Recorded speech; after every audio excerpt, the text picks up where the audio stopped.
Hey everyone, this is Sam Brooks, Supervisor of Personalized Learning for the Putnam County School System, and I'm here with one of my favorites, Jill Ramsey, who is the Supervisor of Elementary and Instruction Guru in general.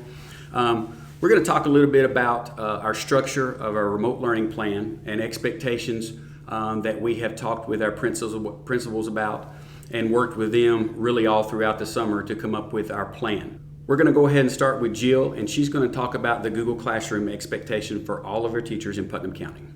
Hey everybody, as Sam said, I'm Jill Ramsey and I'm the supervisor for all the elementary schools and whatever that might be that elementary schools need, but mostly curriculum and instruction.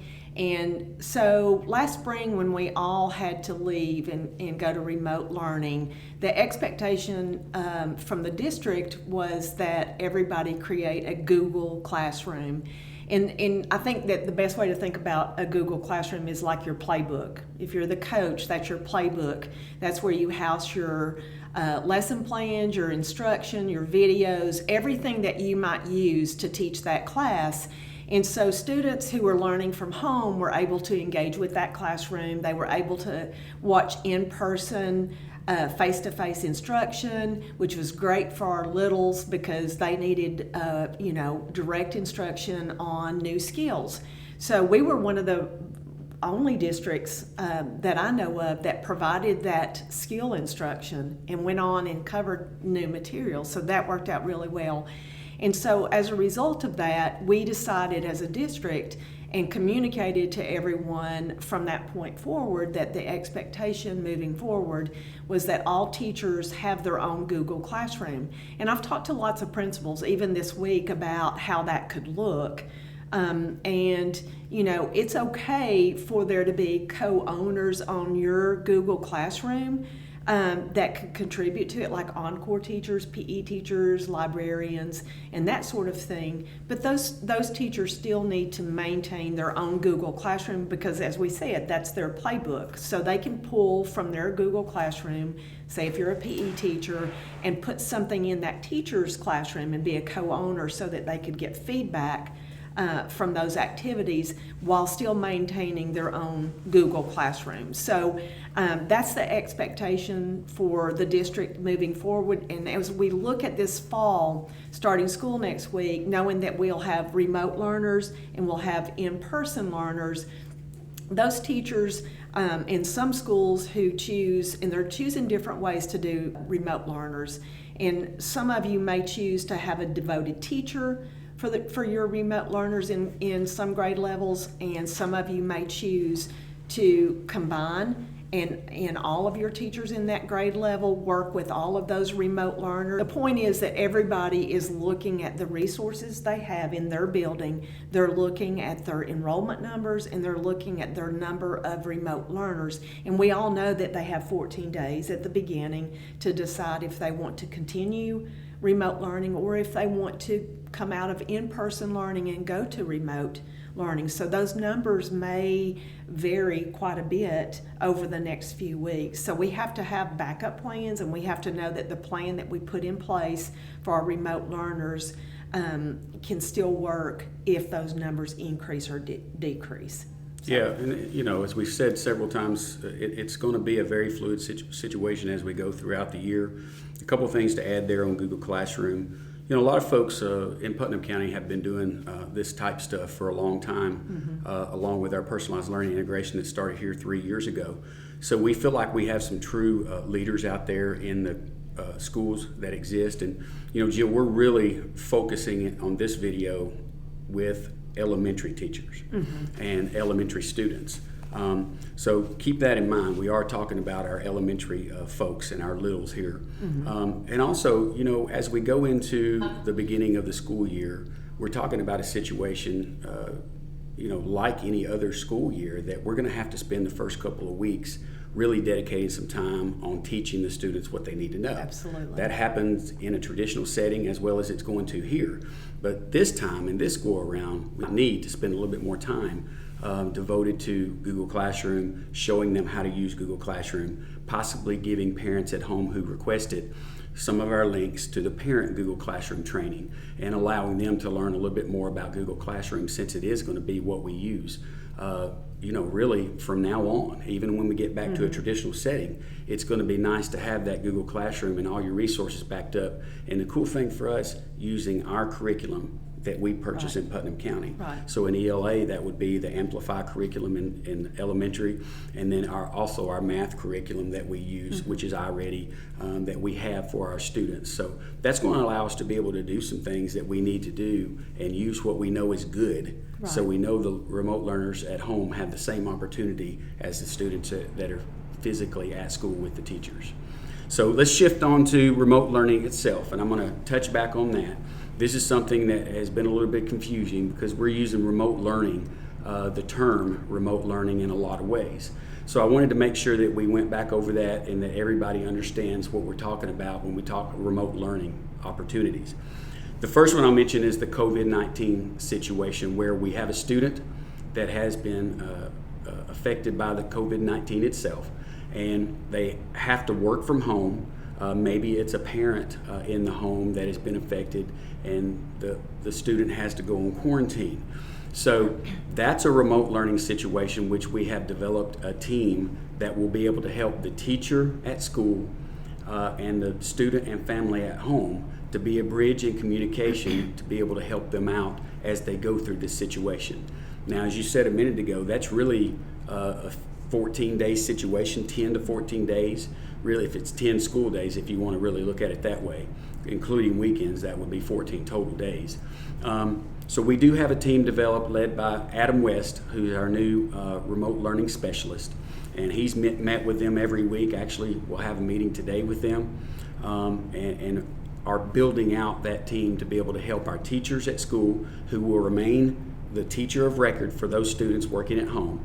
And the goal is to get those students working on the same lesson expectations as the physical kids are in class. So when they come back from that COVID situation, they're going to walk into class ready for the skills and not miss anything during those 14 days they might have had to stay at home in that situation.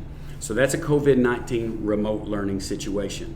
The next remote learning situation is our choice of remote learning. So several parents, right about 10%, it seems to be running about 10% of families in Putnam County have selected to be remote learners from home. As Jill said earlier, our principals, especially in elementary, have selected the opportunity to work that out in their building. So you're going to have teachers that are entertaining physical students and remote learning students within the same roster. And so we feel like, as we've talked with principals the last 4 weeks, that is the absolute best way to entertain those students at their school, so they can still get a real world opportunity to learn from their teachers, and that teacher remains their teacher of record. So if any time during the year they decide to come back in the school situation, maybe. And I want to talk just a minute about, because there's been several questions about pre-K. We are offering remote options for pre-K students. Remember that voluntary pre-K is a grant program. It's a little bit different from regular students, but we are offering that option for our pre-K students. However, we need it to be made clear to parents that if they choose to go remote, they will have one designated teacher covering those remote learners. We've pulled out a pre-K teacher to do that. However, if they choose to go back to the classroom, their first choice may not be where they are placed. We will be filling those slots in those other locations, so that if they choose to go back, they may just have to go where there's an opening. And I think that once we've communicated that to a lot of parents, they've chosen to go ahead and keep their spots at those locations rather than do remote. So that's a little bit different. I want everybody to be clear about the pre-Ks. Okay, so the last thing here to talk about today is really acceptable practices that teachers can and will use, and something that they're going to be working on the first couple of weeks. Everyone needs to realize this is a brand new situation for many teachers across the district. They've really not had to do things like this before, and even back in March when this affected us and we had to go completely remote, that was a learning experience for them, but it was not as defined as it is now. The Department of Education fully expects that we provide the same type of education to a remote learner as we would a traditional learner, and that's what we're trying to do with our requirements that we have. So in those particular situations, the instruction can be provided in a couple of ways, and Jill touch on this if I say something wrong or you want to add to it. Sure. The instruction there, really in my mind, you have two opportunities as a teacher and a student learner. So if the teacher selects, they can choose, because Mr. King has purchased the Zoom communication system for all of our teachers in Putnam County, they can do live lessons in their classroom. So your child would be expected to join during that time, during the day that the lesson is going on. And with Zoom, we're also able to record that lesson. So if there was a learner at home that for whatever reason was not able to join that day, they would be able to come in the night and get that lesson just like the kids at school got the lesson. The other possibility would be to use either Zoom or Screencastify to record lessons maybe 1 day or 2 days behind the regular classroom, giving that teacher the opportunity to really learn how to do this at a slower pace and then be able to manage the students at home maybe on a 1 day, 2 day, 3 day behind the regular classroom, which is also very acceptable. Right, and I think it's really important, as Sam said, that instruction, we have to think of this as, if we all went remote, say we were in school a month and went remote, we have to be ready the next day to take up and start teaching kids remotely. And that's why we go back to the importance of the Google Classroom, the importance of knowing, having your kids know what to do if they had to suddenly go remotely, either they got sick or somebody in their family was exposed for whatever reason that they might have to be out for a while. They don't miss any instruction. It happens immediately.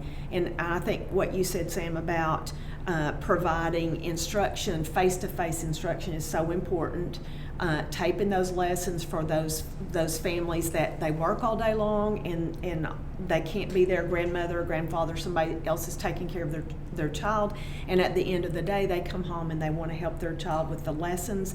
They have a recorded lesson that they can pull up in Google Classroom and see firsthand how they're supposed to help their child. So I think that everybody has got to know how to use these Google Classroom, Zoom, Screencastify. We have to know how to use all of these tools. So if we don't know, there's no shame in that, but we have to find out. So Sam and his team can help with that. I know lots of the schools have provided training all summer, during Blitz Week, during some of their in-service days right now, they're providing that. But if you still need additional help, I know your team and Adam, Lance, everybody's willing to help with that, so that everybody can provide, quality instruction no matter what the situation is this year.